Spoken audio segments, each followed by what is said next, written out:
a subject matter in our state that may be the most crucial, in my opinion.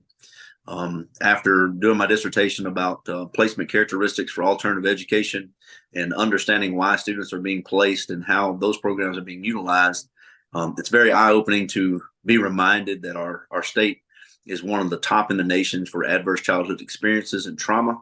It's very important for us to recognize that not only do we lead in some of the really bad categories, we're at the bottom in the best categories. We're still not performing well academically.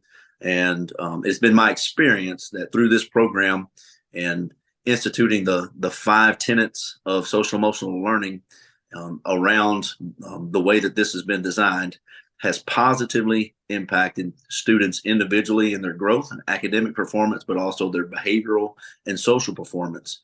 We have seen students go from being quitters to having grit, and quitters to gritters. I've seen students grow from being at a loss to being leaders. And one of my favorite stories is we had a young lady who had been caught up in lots of social activity, street gang activity, and other things. And when came to our program from the high school, was placed there, was with us for 8 short months. And at the end of that, and after going through this program and the way that we have had a chance to love her, she graduated on a Friday night and Monday morning started as a bank teller in town. And since then is still in a career in finance and is flourishing as a result of just being redeemed from those situations, but then also learning what it means to be mindful, understanding self-control and where emotions come from and how to be compassionate and what empathy is all about and how it's different than sympathy and all of these key components to the program.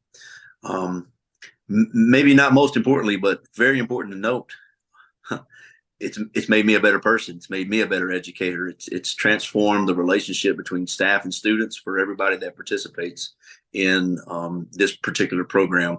It's amazing to know that any school, any size can take the information that's been carefully vetted over 8 to 10 years at this point, take that information, make it their own, but still with fidelity teach those important components of social emotional learning and utilize those, what we used to consider soft skills, and utilize those real important bridges to fill the gaps for our students to really impact not only their behavior, not only their social performance, but also academically, because the more mindful we are about our habits, the more mindful we are about how we're thinking and how we're feeling, the easier it is to navigate some of those situations, to prioritize and be responsible in our decision making. So I fully believe, I'm very passionate about the work of the HeartBridge team, HeartBridge Collective, and been very honored in my role there.